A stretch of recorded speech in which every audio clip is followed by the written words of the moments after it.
A Viagem do Descobrimento. Um livro de Eduardo Bueno. Um olhar sobre a expedição de Cabral. Livro 1 da coleção Brasilis. Apresentação. A Viagem do Descobrimento é bem mais do que uma leitura muito agradável, o que já não é por si só pouco. Eduardo Bueno fez um livro capaz de permitir ao leitor entender melhor a frase famosa de Adam Smith. Abre aspas. A descoberta da América e da passagem para as Índias Orientais pelo Cabo da Boa Esperança são os dois maiores e mais importantes eventos da história da humanidade. Suas consequências já têm sido muito grandes. Entretanto, num curto período de 2 a 3 séculos decorridos, desde que feitas essas descobertas, é impossível que tenhamos podido enxergar todo o alcance dessas consequências. Não há sabedoria humana capaz de prever os benefícios ou infortúnios que podem ainda advir futuramente à humanidade através desses grandes acontecimentos. Fecha aspas. Adam Smith, A Riqueza das Nações. Nova Cultural, volume 2, página 100. A frase está em A Riqueza das Nações, livro publicado em 1776. Ainda antes que o capitalismo pudesse se impor como sistema nacional de produção. Escrevendo em 1998, em plena era da globalização, Eduardo Bueno desvenda para o leitor uma versão muito atualizada das dimensões mundiais da expedição de Pedro Álvares Cabral. A primeira liga Europa, América, África e Ásia num só percurso. E a humanidade num conjunto de contatos imediatos entre seres humanos que até então sempre viviam isolados entre si. O livro não se limita à ruptura do isolamento geográfico. Eduardo Bueno narra em grande detalhe como, em plena Idade Média Europeia, Portugal dirigiu um projeto tecnológico regular. Foram 7 décadas de investimento contínuo e revolucionário.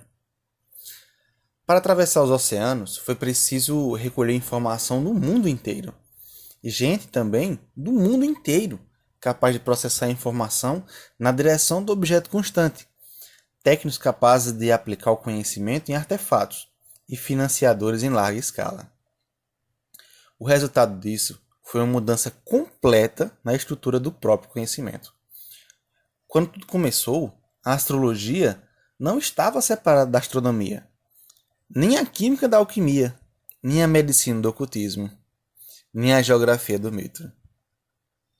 Bueno mostra como cada viagem foi dando sua contribuição para que, ainda antes de Copérnico, os navegadores portugueses fizessem tratados sobre a arte de navegar numa terra esférica. Com a soma das dimensões geográficas, tecnológicas e de aventura postas na leitura, o episódio brasileiro da viagem de Pedro Álvares Cabral ganha uma nova qualidade. Terra tropical, as praias brancas, o clima suave, os rios caudalosos, os animais coloridos e barulhentos formam um cenário de encantamento. E de surpresa, até mesmo para quem vivia de surpresa em surpresa.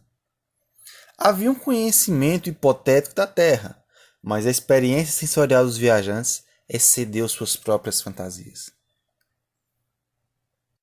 Claro, tal experiência foi completada por um encontro inusitado. Pessoas postas em grandes navios e cobertas de panos em pleno calor tropical trocaram olhares e experiências com nativos nus. Ali mesmo nasceu uma hipótese europeia. A terra onde estavam deveria ser o próprio paraíso. Os seres nus, os inocentes primitivos, e pessoas que ainda não conheciam o pecado original. Ao leitor atento, não escapará nem mesmo o destino de Afonso Ribeiro. Português que foi deixado para viver entre os nativos enquanto a viagem da frota cabralina prosseguia. Ficaria ali por muito tempo, se não fosse uma extraordinária coincidência. Em meados de 1501, no porto Bezenghish, hoje Dakar, a frota que voltava da Índia encontrou outra que vinha para o Brasil.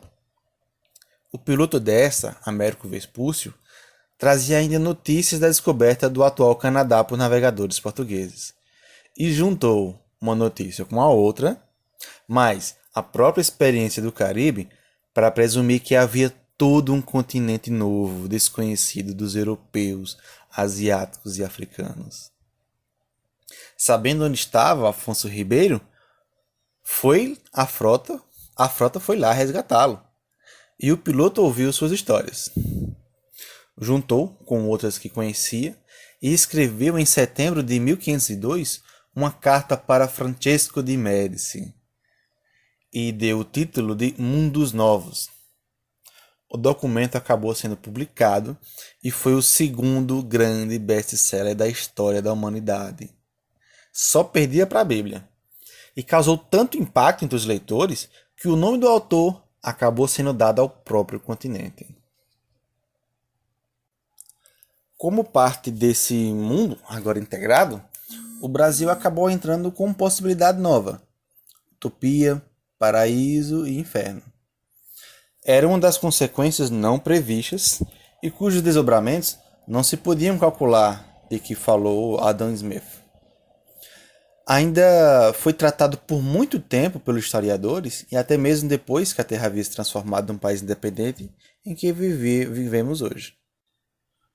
Por muito tempo, apesar das dificuldades vencidas e dos esforços de muitos, houve um empenho para separar a chamada Semana de Pedro Álvares Cabral, como chegaram a ser eventualmente denominados os 10 breves e felizes dias que os portugueses passaram lá em Porto Seguro, do contexto bem mais amplo de sua viagem pioneira.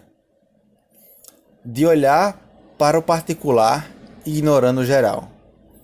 Tal tradição gerou parte conhecida por quase todos os cidadãos brasileiros da aventura de 1500.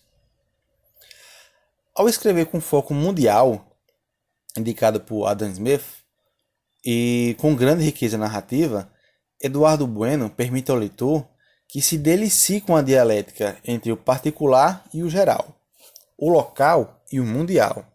Afinal, a característica nova para os encontros humanos que a viagem do descobrimento efetivamente permitiu. Uma leitura imperdível.